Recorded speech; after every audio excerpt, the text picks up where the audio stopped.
It's quite often said that stock market crashes foretell recessions, as market participants are speculating on the direction of the economy.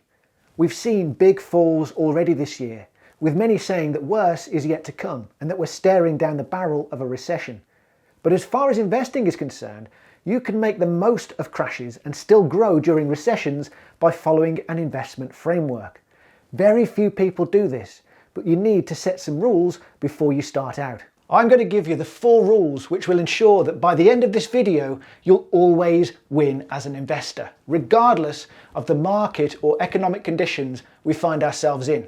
If we haven't met before, I'm Bourne, and I've been a financial planner for almost 20 years now. My role is to help people maximize their returns by developing investment and tax planning strategies that work. This channel is a place for me to share my knowledge with you to help you make better financial decisions. Subscribe and turn on your notifications if that's for you, and let's get into it.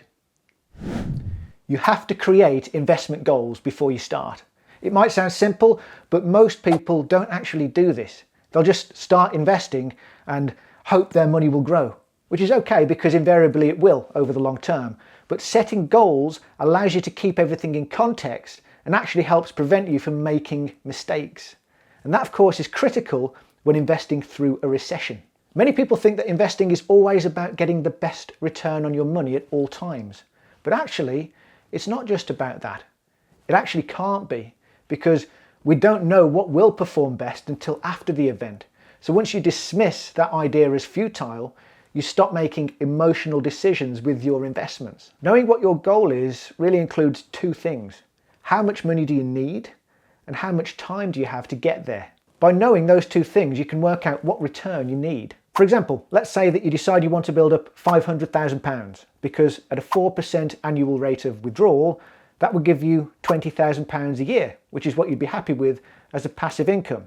And let's also assume that you can commit £1,000 a month towards reaching that goal, and you want to reach it in 20 years.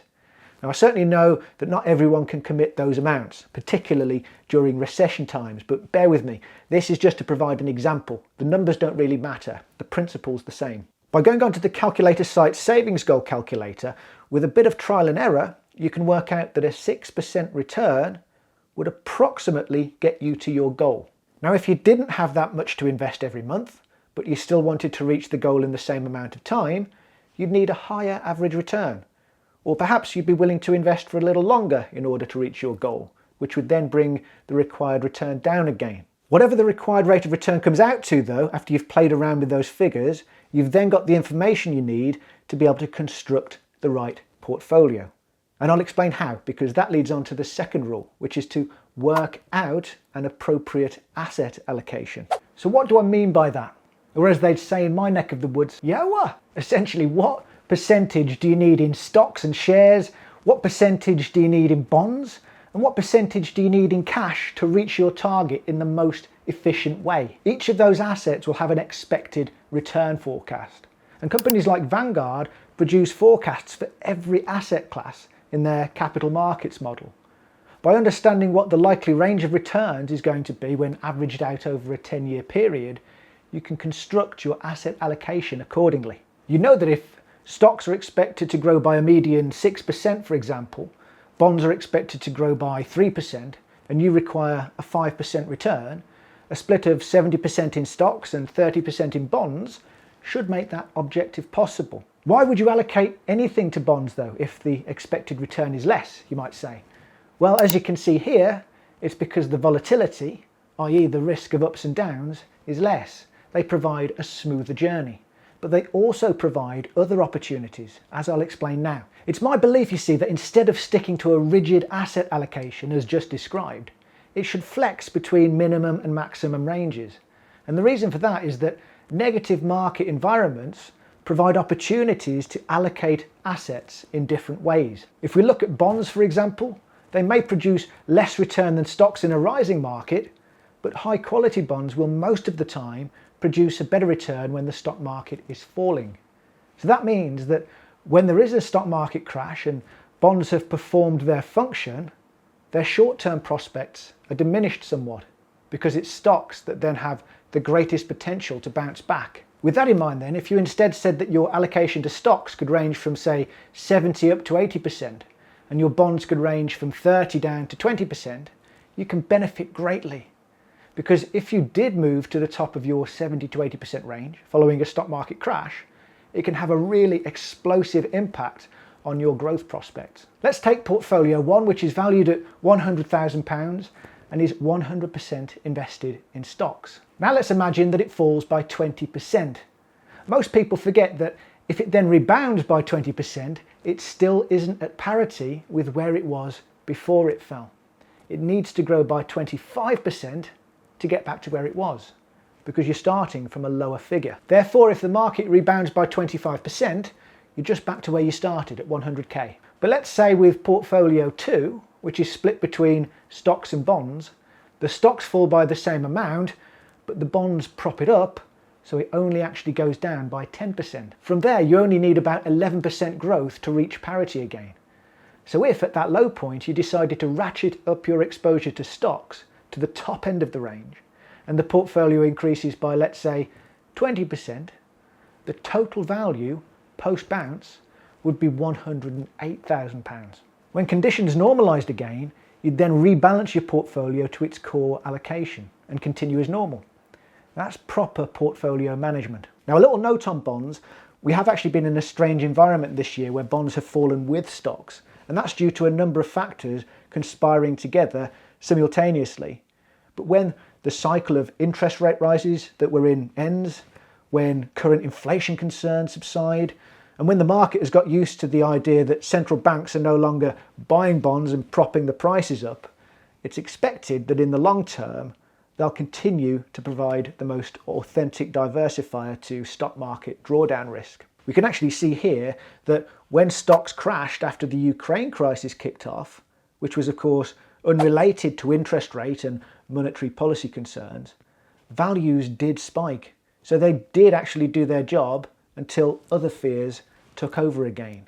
But those defensive characteristics should still remain. So to summarise, because I've covered quite a lot under this point about working out an appropriate asset allocation, you can achieve your objective by having an understanding of what return you require, and that will also inform you on how bumpy that journey is likely to be. Then you can further maximise opportunity by applying minimum and maximum ranges to your allocations rather than just keeping them rigid. The third golden rule is to ensure that investment management charges are kept under control. That doesn't mean avoid all actively managed funds, because there can be value in those. It surprises a lot of people to learn that Vanguard are actually big advocates of active fund management. What they're not advocates of is paying a lot of money for it. I've given this example in previous videos, but it demonstrates quite neatly why charges make a difference. It's a zero-sum game. When calculating the benchmark return of a range of funds, the line is exactly in the middle, which means that before costs, half of the investments have outperformed the benchmark and half of them have underperformed. However, when you add investment costs in, more than half of the funds will then have underperformed the benchmark. And the higher those costs, the greater the probability that an investment will underperform. It's a reminder that costs are corrosive. The comparison isn't really active management versus passive management, it's high cost versus low cost. It just so happens that actively managed funds usually cost more.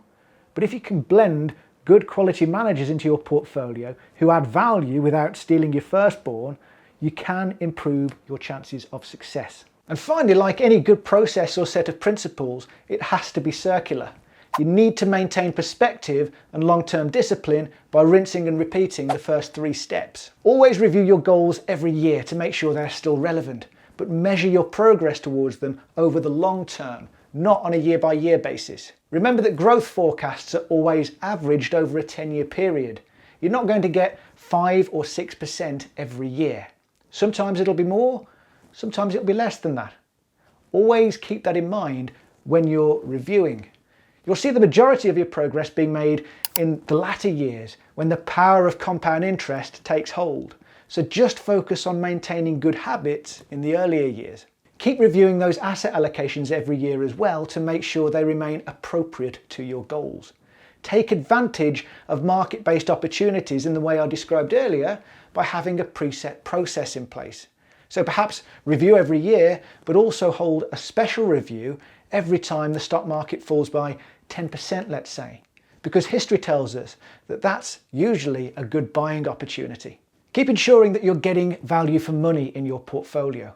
It's a good idea to blend in different investment styles, but don't pay over the odds for it. By following those rules, create investment goals, develop an appropriate asset allocation, control costs, and maintain perspective and long-term discipline, you'll have the framework to profit in any environment, particularly during a crash or a recession. It doesn't mean that your investments will never reduce in value, but you'll avoid the mistakes that cost you and benefit from the opportunities that can catapult you. To understand more about calculating what you need to do to get from zero to a healthy passive income in the shortest time possible, you need to watch this video next. It builds on all of the principles I've discussed today and also outlines how you can use the tax system to its maximum advantage. I'll see you soon.